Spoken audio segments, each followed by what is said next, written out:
Arjun camera on करता है। दर्शकों, आधी रात हो चुकी है और हम काली हवेली के अंदर जाने वाले हैं। ये जगह पिछले 20 सालों से बंद पड़ी है। लोग कहते हैं यहाँ एक औरत की आत्मा भटकती है। तीनों धीरे धीरे हवेली के अंदर दाखिल हुए। जमीन पर धूल की मोटी परत, टूटे शीशे, टूटे दरवाजे और दीवारों पर पुराने खून जैसे गहरे दाग। हवा इतनी ठंडी थी कि सांस से धुआं निकल रहा था। अचानक ठक ठक ठक, ऊपर की मंजिल से किसी के चलने की आवाज। विनीत डर कर फुसफुसाया, ये हवा नहीं है, कोई ऊपर है। अर्जुन कैमरा ऊपर की ओर करता है। हम लोग सीढ़ियां चढ़कर देखेंगे कि वहां कौन है। तीनों धीरे धीरे लकड़ी की चरमराती सीढ़ियां चढ़ने लगे। हर कदम पर सीढ़ियां ऐसे चीख रही थीं जैसे किसी को दर्द हो रहा हो। ऊपर पहुंचकर वे उस कमरे की तरफ गए जहां पीली रोशनी दिख रही थी। दरवाजा आधा खुला था। अर्जुन ने हाथ बढ़ाकर दरवाजा पूरा खोला। कमरा बिल्कुल खाली, न कोई बल्ब, न लैंप, न मोमबत्ती। पर कुछ सेकंड पहले यही रोशनी दिखी थी। सृष्टि की सांसें तेज हो गईं। अर्जुन, अगर यहाँ रोशनी नहीं थी तो वो अभी अभी किसने बुझाई? अर्जुन जवाब देने ही वाला था कि अचानक कमरे की पीछे की दीवार से किसी औरत की हल्की रोने की आवाज आई। मुझे अकेला मत छोड़ो। तीनों के पैरों तले जमीन खिसक गई। विनीत कांपती आवाज में बोला, ये रिकॉर्ड हो रहा है ना? कहो कि ये मजाक है। पर यह मजाक नहीं था। सृष्टि की नजर दीवार पर टंगी एक पुरानी फोटो पर पड़ी। एक खूबसूरत लड़की की लाल साड़ी में, पर उसका चेहरा किसी ने नुकीली चीज से पूरी तरह खरोंच दिया था। फ्रेम के नीचे नाम लिखा था, रागिनी। अर्जुन जोर से पढ़ देता है, रागिनी? ये वही है जिसके बारे में गांव वाले बोलते हैं? तभी कमरे का दरवाजा धड़ाम से बंद हो गया। टॉर्च की रोशनी कांपी और अगले ही पल कमरे की दीवार पर किसी ने लाल स्याही जैसी चीज से लिख दिया, मत जाओ, मैं अभी यहीं हूं। लेकिन दीवार पर लिखने वाला दिखाई नहीं दिया। सृष्टि ने डर से रोते हुए कहा, मुझे जाना है अभी। अर्जुन बोला, नहीं, अगर हम भाग गए तो सब बेकार हो जाएगा, बस थोड़ा और शूट। अचानक उनकी टॉर्च बंद हो गई। अंधेरा, गहरा, दम घुटने वाला। और उस अंधेरे में तीनों ने सुना किसी औरत के पायल की छुन छुन धीरे धीरे उनकी तरफ बढ़ती हुई। कदम करीब और करीब। सृष्टि चीखी, वो आ रही है। अर्जुन ने किसी तरह टॉर्च चलाई। रोशनी जैसे ही जली, सामने कोई नहीं था, पर फर्श पर गीले पैरों के चमकते निशान बने हुए थे जो कमरे से बाहर जाते हुए दिखाई दे रहे थे। अर्जुन बोला, वो नीचे गई है, चलो। डर के बावजूद तीनों उसके पीछे पीछे नीचे उतरे। नीचे हवेली का मुख्य हॉल था। बीच में एक पुराना टूटा पियानो। जैसे ही वो पास पहुंचे, पियानो अपने आप बजने लगा, धीमी, दर्द भरी धुन। सृष्टि ने कान बंद कर ली। विनीत पीछे हट गया और पियानो के ऊपर एक पुरानी डायरी पड़ी थी, धूल में दबी हुई। अर्जुन ने धीरे से उठाई। पहला पन्ना खोलते ही तीनों की सांस रुक गई। लिखा था, मैं रागिनी इस हवेली में मरी नहीं थी, मुझे मारा गया था। विनीत ने कांपती आवाज में पूछा, ये किसकी डायरी है? अर्जुन ने पढ़ना जारी रखा। जिस रोज मेरी शादी थी उसी रात मुझे इस कमरे में कैद कर दिया गया। मैं चिल्लाई, रोई, पर किसी ने नहीं सुना। हर रात मेरी चीखें दीवारों में कैद रहीं। पन्ने का आखिरी वाक्य, मैं आज भी यहीं हूं। जो भी इस जगह आता है वो मुझे देख लेता है। और उसी पल पियानो अचानक जोर से बंद हो गया और हवेली में एक जोरदार चीख गूंज उठी, मेरी मदद करो। तीनों भागने लगे। मुख्य दरवाजे तक पहुंचे, पर दरवाजा अंदर से ताला लगा मिला। सृष्टि रोते हुए, किसने बंद किया? दरवाजा तो खुला था। ताला अपने आप हिलने लगा, जैसे कोई अंदर से पकड़े बैठा हो। फिर सीढ़ियों पर सफेद साड़ी वाली एक औरत दिखी। लंबे बाल, लटकते हुए, चेहरा आधा जला हुआ, आंखें खून जैसे लाल, और उसके होंठों से सिर्फ एक शब्द निकला, मत जाओ। तीनों वहीं जम गए। अर्जुन के हाथ से कैमरा गिर गया और स्क्रीन एक सेकंड को ब्लैक हुई। और जैसे ही रोशनी लौटी, वह औरत उनके ठीक सामने खड़ी थी। उसकी सांस गले से आती फटी, सूखी जैसी आवाज, किसने कहा कि ये जगह खाली है? सामने खड़ी उस औरत की आंखों में सिर्फ क्रोध और दर्द था। उसके जले हुए चेहरे से धुआं सा निकल रहा था। वो धीरे धीरे अपने हाथ उठाती है, जैसे किसी को पकड़ने आ रही हो। विनीत चिल्लाया, भागो। तीनों अलग अलग दिशा में भागे। हवेली की भूल भुलैया हवेली अंदर से बहुत बड़ी थी। कमरे, दालान, टूटे दरवाजे, टेढ़ी मेढ़ी गलियां। भागते भागते वो एक लंबे अंधेरे कॉरिडोर में पहुंच गए। पीछे से पायल की आवाज फिर आने लगी, धीमी लेकिन साफ, छुन छुन छुन। और हर कदम के साथ आवाज और पास आती जा रही थी। अर्जुन ने हाँफते हुए कहा, उधर बाईं ओर कमरा है। तीनों एक पुराने दरवाजे में घुस गए और उसे धक्का देकर बंद किया। अंदर अंधेरा था, बस टूटी खिड़की से चांद की फीकी रोशनी आ रही थी। सृष्टि ने पूछा, ये कौन थी? इतना डरावना चेहरा, आखिर हुआ क्या था उसके साथ? अर्जुन ने डायरी कसकर पकड़ी, इसी में सच लिखा होगा, लेकिन पहले हमें बाहर निकलना होगा। अचानक कमरे के बाहर थक थक थक जैसे कोई दरवाजा नाखून से खरोंच रहा हो। विनीत कांपता हुआ, वो यहीं है। अंदर की हवा ठंडी होने लगी। खिड़की की झिलमिलाती रोशनी दीवार पर एक परछाई बनाती है, एक औरत की परछाई जो उनके ठीक पीछे खड़ी थी। तीनों मुड़े, पर कमरा खाली। फिर परछाई धीरे धीरे दीवार से उतरकर जमीन पर खड़ी हो गई, और उसके बाद कमरे के बीचों बीच अचानक एक महिला की परछाई ने रूप लिया। वही सफेद साड़ी, लंबे बाल, चेहरा फटा और जला हुआ। उसने सृष्टि को घूरा और फुसफुसाई, तुम मेरी जगह लेना चाहती हो? सृष्टि चीख पड़ी। औरत तेजी से उसकी तरफ झपटी। अर्जुन ने सृष्टि को पकड़कर बाहर की ओर खींचा, भागो। दरवाजा टूटकर खुल गया। तीनों फिर कॉरिडोर में भागते हुए नीचे की ओर पहुंचे। हवेली का तहखाना, मुख्य दरवाजा अब भी बंद था। अर्जुन ने हैंडल खींचा, लात मारी, धक्का दिया, कुछ नहीं हुआ। तभी सृष्टि रोते हुए बोली, वो हमें जाने नहीं देगी जब तक उसकी कहानी पूरी नहीं सुनते। तभी अचानक जमीन हिलने लगी, जैसे नीचे कुछ गिर रहा हो। सीढ़ियों के पास फर्श टूटा हुआ दिखा। नीचे एक अंधेरा तहखाना था। किसी अदृश्य ताकत ने तीनों को जोर से धक्का दिया और तीनों सीधे तहखाने में गिर पड़े। अंधेरा पूरी तरह। अर्जुन ने टॉर्च चलाई। तहखाना धूल से भरा, टूटी चीजें और पुराने कपड़े। एक कोने में लोहे का पुराना ताला लगा दरवाजा था। दरवाजे पर खून जैसे लाल रंग से लिखा था, यही मेरी मौत की जगह है। विनीत हकलाया, मत खोलना, पागल हो क्या? पर दरवाजा खुद ही कड़ की आवाज से खुल गया। अंदर एक छोटा कमरा, दीवारों पर नाखून से खरोंचे गए निशान, जैसे किसी ने बाहर निकलने की कोशिश की हो। और कमरे के कोने में लाल शादी का जोड़ा और टूटी पायल। सृष्टि धीरे धीरे पायल उठाती है। जैसे ही पायल उसके हाथ में आई, पूरे तहखाने में वही पायल की आवाज गूंज उठी, छुन छुन छुन छुन। दीवार पर खून से लिखे शब्द चमकने लगे। मुझे कैद किया गया, जिंदा जलाया गया और मेरी चीखें मिटा दी गई। अर्जुन की आंखों में डर के साथ गुस्सा भी था। किसने किया ये? जैसे ही सवाल खत्म हुआ, दीवार खुद ब खुद कांपने लगी और उस पर एक नया वाक्य उभर आया, जिसने मुझे चाहा वही मेरा कातिल बना। अचानक तहखाना अंधेरे से भर गया। टॉर्च बंद, हवा भारी, सांस लेना मुश्किल, और उसी अंधेरे में एक धीमी टूटी हुई आवाज, मैं अकेली थी, उसने वादा किया था और उसी ने मार दिया। धीरे धीरे कमरे के बीचों बीच रागिनी की आत्मा प्रकट हुई। अब चेहरा पहले से ज्यादा डरावना, आंखें पूरी काली, होंठ फटे हुए। उसने हाथ उठाए और अर्जुन के गले पर अदृश्य उंगलियों का निशान पड़ना शुरू हो गया। अर्जुन हवा के लिए तड़पने लगा। सृष्टि रोते हुए चिल्लाई, रागिनी, हमें कुछ नहीं चाहिए, बस जाने दो। रागिनी की आंखों से काला धुआं निकला। कोई यहां से नहीं जाता जब तक सच्चाई बाहर ना आए। तहखाने की दीवार अपने आप अधूरी आवाज में बोलने लगी, मेरी शादी की रात मेरे दूल्हे ने ही मुझे मार दिया। तीनों वहीं जम गए। सृष्टि फुसफुसाई, मतलब रागिनी को उसके पति ने। दीवार पर खून से आखिरी शब्द उभरे, मैं उसे ढूंढ रही हूं सालों से, कहीं तो छिपा होगा। और अचानक रागिनी की आत्मा तेजी से सृष्टि के पास आई और उसके कान में फुसफुसाए, तुम उसकी जैसी लगती हो। सृष्टि चीख पड़ी। अचानक पूरा तहखाना जोर से हिलने लगा, जैसे ऊपर का मकान गिरने वाला हो। अर्जुन चिल्लाया, भागो वरना हम सब मर जाएंगे।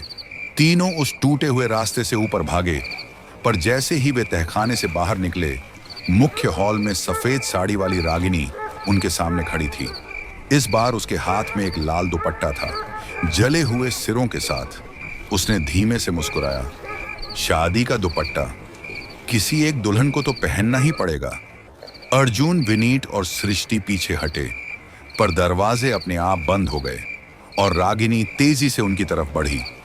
मुख्य हॉल में रागिनी की आत्मा खड़ी थी। उसका चेहरा पहले से कहीं ज्यादा भयानक, आंखें लाल, गालों पर जली हुई चमड़ी, होंठों से काला धुआं और हाथ में जला हुआ लाल दुपट्टा। वो दुपट्टा धीरे धीरे हवा में लहरा रहा था, जैसे किसी दुल्हन की तलाश कर रहा हो। अर्जुन कांपती आवाज में बोला, रागिनी, हम तुम्हारे दुश्मन नहीं हैं। आत्मा ने सिर झुकाया, धीमे से हंसी। वो हंसी इंसान की नहीं थी, टूटी, कर्कश और डर से भरी। दुश्मन? मेरे दुश्मन छिपते हैं इंसानों के बीच और मैं उन्हें ढूंढ रही हूं। उसकी नजर धीमे से सृष्टि पर पड़ी। तुम उसकी तरह लगती हो। सृष्टि पीछे हटने लगी। विनीत चिल्लाया, हमें जाने दो, हमने तुम्हारा कुछ नहीं बिगाड़ा। रागिनी चुप रही, मगर उसकी उंगलियां हवा में हिलने लगीं और अचानक कमरे का तापमान गिर गया। दीवारों पर जले हाथों के निशान उभरने लगे। हर जगह वही आवाज जिसे तीनों पहले भी सुन चुके थे, मुझे बाहर निकालो, मुझे बचाओ। अर्जुन ने अपने फोन की स्क्रीन देखी। REC अभी भी चालू था। वो चिल्लाया, रागिनी, अगर तुम सच बताना चाहती हो, हम सब रिकॉर्ड करेंगे। दुनिया जान जाएगी कि तुम्हारे साथ क्या हुआ। ये सुनते ही रागिनी ठहर गई। उसकी जलती आंखें धीरे से अर्जुन की आंखों में टिक गईं और पहली बार उसकी आवाज इंसानी सी लगी। कोई मेरी सच्चाई सुनना चाहता है। तीनों धीमे से सिर हिलाते हैं। हवा रुक जाती है, कमरा शांत। फिर रागिनी की परछाई हॉल की दीवार पर पड़ने लगती है, जैसे कोई अदृश्य स्क्रीन पर अतीत चल रहा हो। 20 साल पहले हवेली जगमगा रही थी। शादी का माहौल, ढोल, रोशनी, मेहमान, सब खुश। रागिनी हंसती हुई, लाल जोड़े में, हाथों पर मेहंदी, गले में फूल। उसका दूल्हा अजय, सुंदर, पढ़ा लिखा और बेहद आकर्षक। पर मेहमानों में एक शख्स था, अजय का बड़ा भाई भानु। उसकी निगाहें रागिनी पर टिकी रहती थीं, अजीब और भद्दी नजर से। शादी के बाद सुहागरात की रात अजय और रागिनी कमरे में पहुंचे। अजय मुस्कुराया, लेकिन आंखों में अजीब चमक थी। आज रात किसी को नहीं आना चाहिए, उसने ये कहकर कमरे का दरवाजा बंद किया। रात बीती, सुबह कोई आवाज नहीं।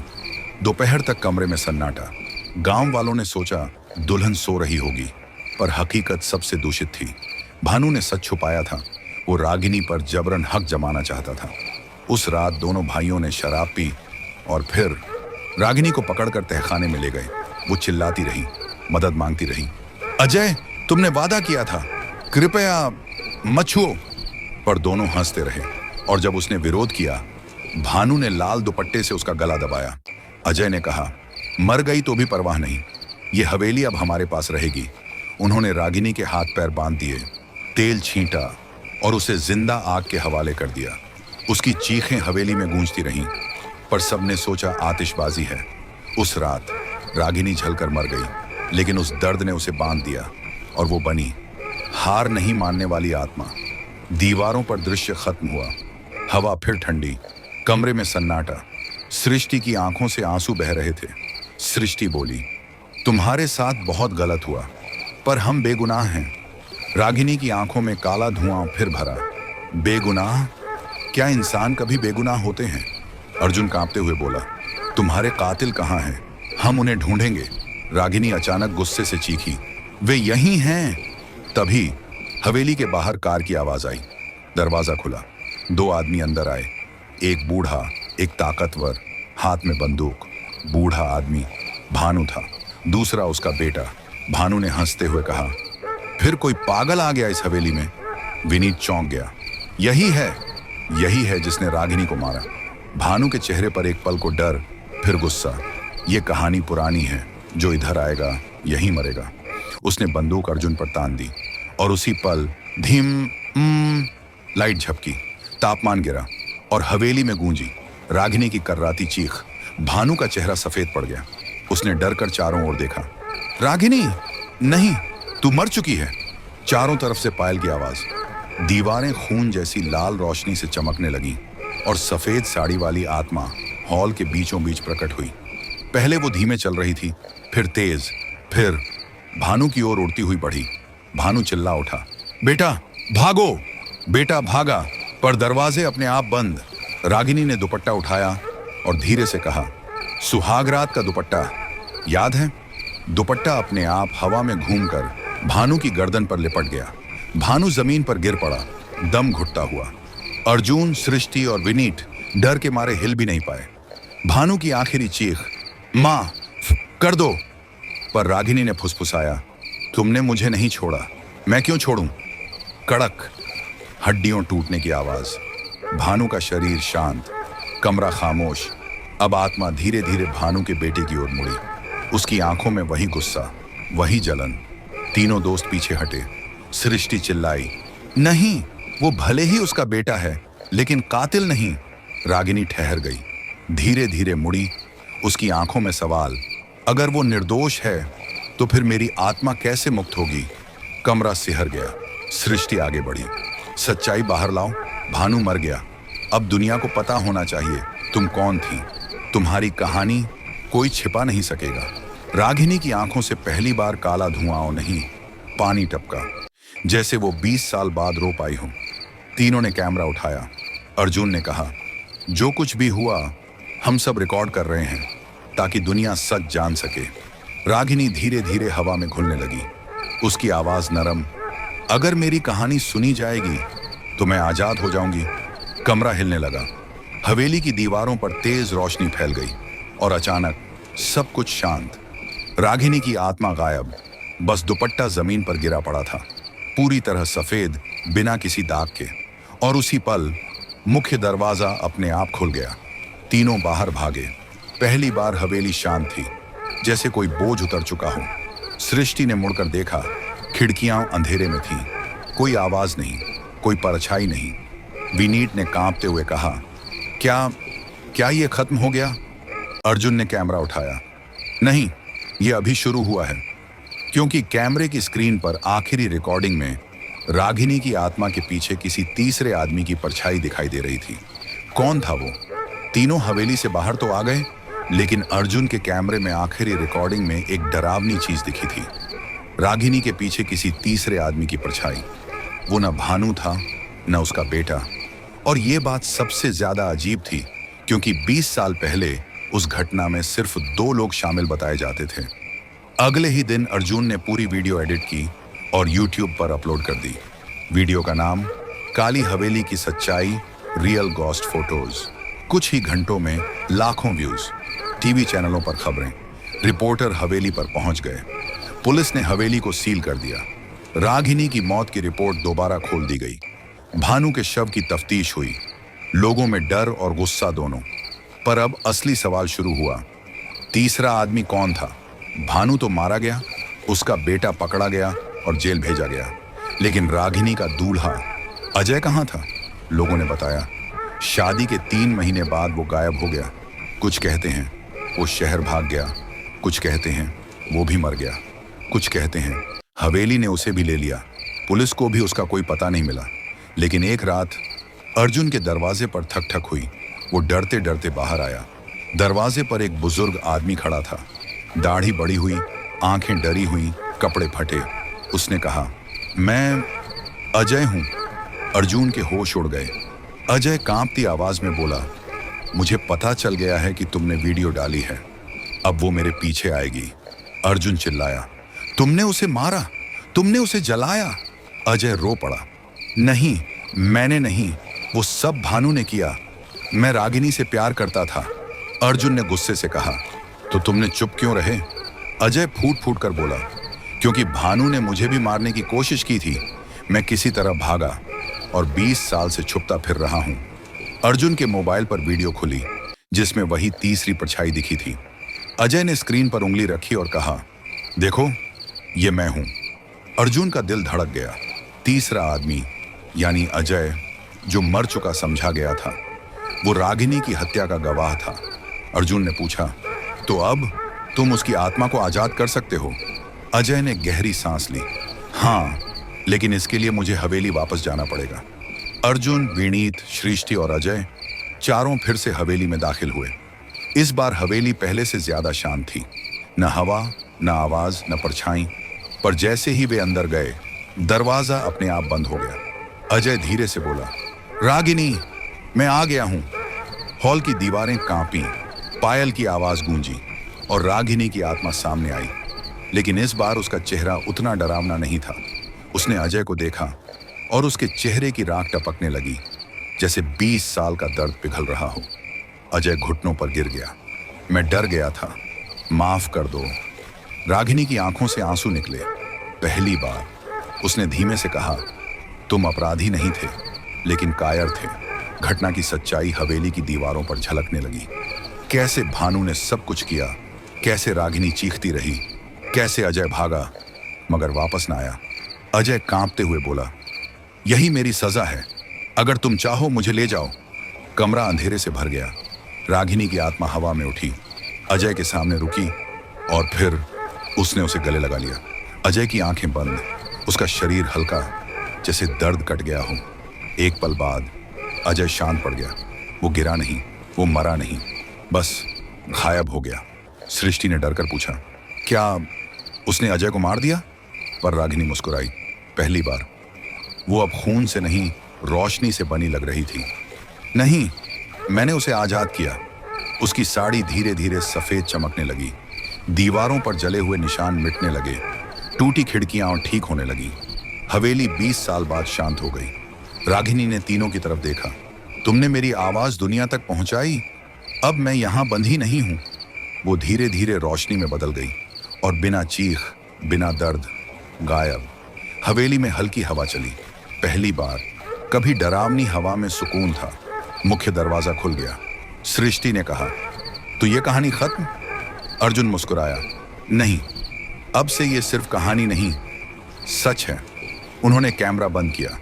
वीडियो दुनिया में फैली। लोगों ने रागिनी के लिए न्याय की मांग की। हवेली को सरकारी सुरक्षा मिली और रागिनी की मौत का असली रिकॉर्ड बन गया। दुनिया को उसकी कहानी पता चल गई और उसकी आत्मा मुक्त हो गई। कुछ महीने बाद अर्जुन वापस उसी जगह गया। हवेली अब बंद थी, पर अंदर से शांति की महक थी। वो मुस्कुराया और बोला, शांति मिले तुम्हें रागिनी। पीछे से हल्की छुन छुन की आवाज आई, पर इस बार आवाज डरावनी नहीं, धीमी, खुश, जैसे किसी दुल्हन की मुस्कान। कहानी यहीं खत्म। खून, डर और दर्द के बाद रागिनी को अंत में मुक्ति मिल गई। तो दोस्तों, ये थी आज की कहानी। दोस्तों, अगर आपको हमारी कहानी पसंद आई हो, हमारे चैनल को लाइक और सब्सक्राइब करना मत भूलिए। और हाँ, कमेंट में बताइए हमारी कहानी कैसी लगी और आप अगली बार किस डरावनी कहानी को सुनना चाहेंगे। याद रखिए, डर हमेशा आपके करीब होता है और हम लाएंगे उसे आपके सामने। धन्यवाद और मिलते हैं अगली कहानी में। तब तक के लिए डरते रहिए।